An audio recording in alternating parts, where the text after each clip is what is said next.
kondisi kami juga capek kan Bang, dari jam 11 pagi ditangkap, baru di BAP itu sekitar di atas pukul 9 dan baru selesai itu sekitar pukul 2 dini hari sehari setelahnya. Jadi kondisi kami lemah. Lalu di jam 5 sorenya sebenarnya kami juga mendapatkan intimidasi secara verbal dari beberapa oknum yang masuk ke ruang penyidik waktu itu. Itu juga kami Siapa aja sampaikan. tuh, Bang? Yang intimidasi siapa aja? Sebut aja namanya udah. Banyak sekali Bang. Jadi pada Sebut hari aja itu udah. ya pukul 11 pagi kami ditangkap, sekitar pukul 5 sore ada beberapa oknum yang masuk ke ruang penyidik, ramai sekali. Cuman ada 3 oknum yang kita kenal sebenarnya. Salah satunya kain dinas. Beliau adalah Kasatlantas Polrestabes Medan, AKBP Sony Siregar. Iya, Sony Siregar ya. Ya, ada beberapa dokumentasi dari pihak oknum yang beredar di YouTube. Beliau posisinya ada di depan saya di sini, di sofa, di sebelah saya ada rekan saya Bung Dunia, di depan saya beliau mengambil bangku, duduk di depan. Lalu ada yang saya kenal juga, pelapor sendiri datang, itu langsung Minting datang. Lalu satu orang yang saya kenali juga ada Ibda Nanang. Ibda Nanang ini dia kalau tidak salah di Samsat juga karena di hari yang video tersebut setelah kami memeriksa beberapa plat nopol kendaraan kami kan masih di Samsat untuk konfirmasi langsung ke Dirlantas Bapak Kombes Bowo. Cuman beliau katanya tidak di tempat, akhirnya dijumpai dengan Ibda Nanang. Di situ saya kenal beliau. Beliau ini pun ikut datang juga di ruangan penyidik. Apa yang mereka lakukan di ruang penyidik? Banyak intimidasi secara verbal yang dilakukan oleh oknum ini. Jadi kamu nih lagi ditangani oleh penyidik, didatangi sama mereka ya. Jadi penyidik ini juga nggak independen. Maksudnya kan penyidik itu ada kebebasan periksa kamu, malah didatangi oleh polisi-polisi lain tadi itu. Benar Bang, terasa sekali kalau penyidik itu tidak netral ya. Padahal Itu lokasinya di mana itu? di ruang penyidik di ruang 2 lantai 2 Polrestabes Satreskrim Polrestabes Medan Bang. Ini kan Jadi itu menurut saya itu kejahatan dalam wewenang kepolisian. Mereka itu menggunakan kewenangannya untuk mengintimidasi, membuat prosesnya tidak independen. Nah, saya tanya lokasinya itu karena nanti kalau mestinya yang hal-hal begini bisa diketahui oleh para ombudsman atau iya, Propam Polri untuk mengambil tindakan pada polisi-polisi yang tidak bertanggung jawab pada jabatan tadi. iya sangat sekali Bang, karena di dinding ruang itu pun sebenarnya ada beberapa ini salah satunya penyidik harus netral katanya, tapi justru apa yang tertempel di dinding itu tidak dicerminkan pada kejadian pada hari itu. Justru di Nah, situ itu kan di dinding, polisinya mungkin nggak baca kan, penyidiknya nggak baca, nggak bisa baca dia. tidak profesional. Benar Bang, dan justru di situ ya jadi nggak profesional. Nah, terus intimidasinya bentuknya gimana tuh? intimidasinya secara verbal. Pertama saya diancam bestam. Saya istilahnya itu baru tahu juga pada hari itu. Bestam itu kalau tidak salah bebas tampung. Jadi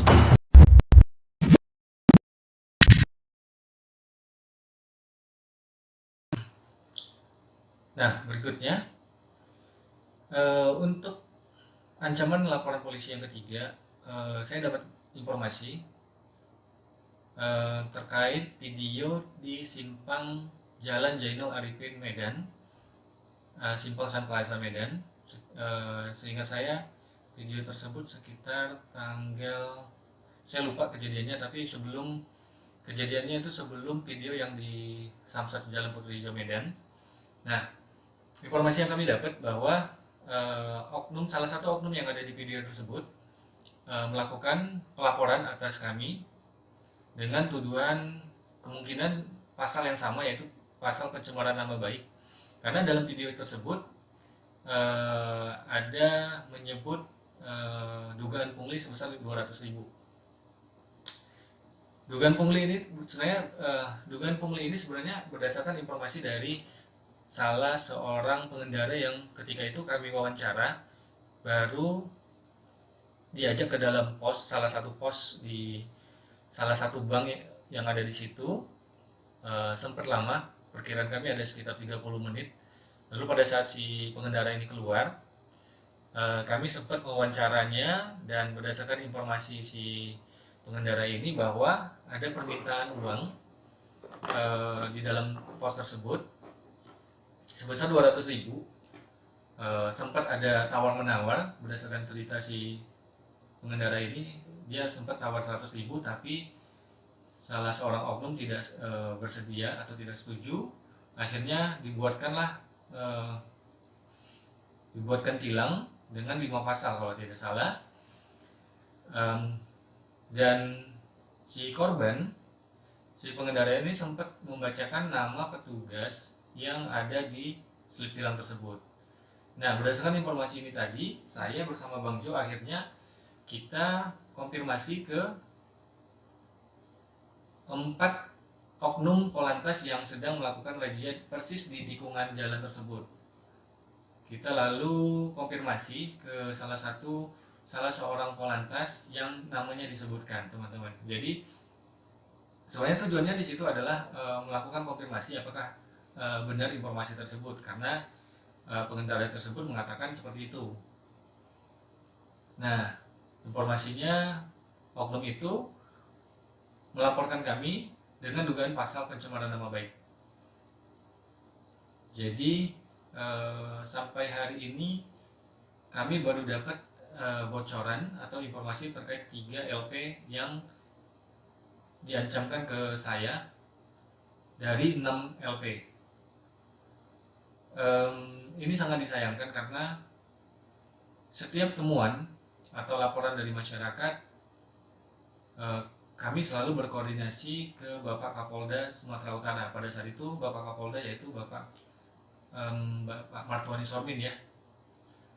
Saya juga selalu berkoordinasi juga dengan kontak saya yang ada di Propam Polda. Biasanya saya setiap ada temuan saya kirim videonya, karena ada dua personil Polda Sumut yang biasanya menghubungi saya untuk video-video tersebut. Ini juga sangat disayangkan kenapa video tersebut justru dilaporkan dengan dugaan pasal pencemaran nama baik. Seharusnya yang ditindaklanjuti adalah tentang laporan dari masyarakat terkait dugaan pungli tersebut, bukan melaporkan aktivis yang berusaha mengungkap dugaan pungli tersebut untuk membantu Polri menjaga citra Polri tetap baik di hadapan masyarakat, seperti itu ya.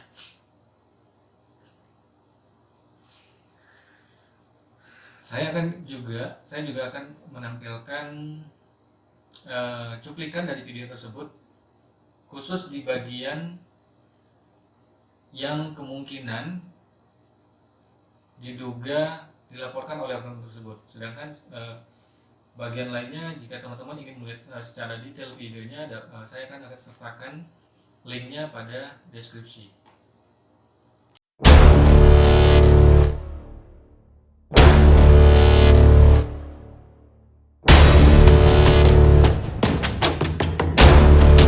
Tadi sempat yang minta yang mana tadi? Pak, ada namanya? Mana betul? Yang nilang. Yang ada tulisan tadi. Ahmad Silain. Ahmad Silain yang nilang ya? Gimana cara dia mintanya? Gimana tadi? Ahmad dia tadi, Pak. Kan lama kalian tadi ya? Lama ya? Ada sejam? Yang mana dia tadi? Ada minta duit atau gimana tadi, Bang? Yang abang bilang tadi? Gimana dia tadi? Minta, Dia lagi nelpon. Enggak apa-apa, Bang. Coba gini ya, Bang. Ada yang rekam nggak tadi? Nggak ada ya? Bilang minta berapa dia tadi, Bang? 200. Minta 200 Cara dia mintanya gimana? Gimana? Dia nunjukkan pasal. 200.000 aja sini kata dia. Oh gitu ya, Bang ya. Banyak nih pasalnya. Oh, banyak nih pasalnya ya. Bisa tunjukin lagi nggak? Bisa tunjukkan. Buka aja, Bang. Buka. Karena nggak mau bayar 200, akhirnya ditilang. Karena berapa pasalnya? Oh, ini dia ya. 5. Dia dipegang dulu. Pasal 291 ayat 1. Coba pegang.